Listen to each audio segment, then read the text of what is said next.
I changed the locks on my boyfriend's sister, and she called the cops on me. My boyfriend Caleb and I rent a 2-bedroom apartment, and his sister Darcy has been a problem since the day I moved in. She's the type of person who confuses being family with having no boundaries. Caleb gave her a spare key after their dad walked out when she was 16. She bounced between relatives for years and never had real stability, so he feels like he owes her a safe place to land, even though she's 26 now with her own apartment across town. That key was supposed to be for emergencies. Instead, Darcy uses it to show up whenever she wants. She showers at our place when her hot water goes out, crashes on our couch when her roommate annoys her, and takes groceries she never replaces.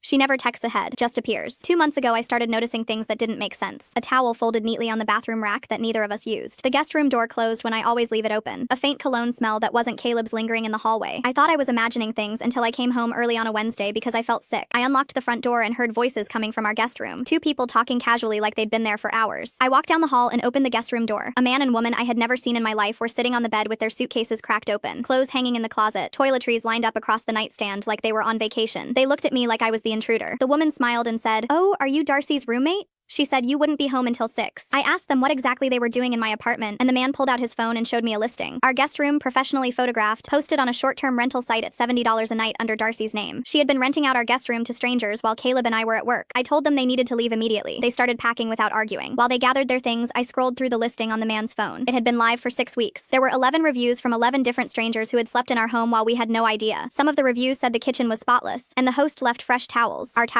Our kitchen, her profit. I called Caleb at work and told him everything. He went quiet for a long time, then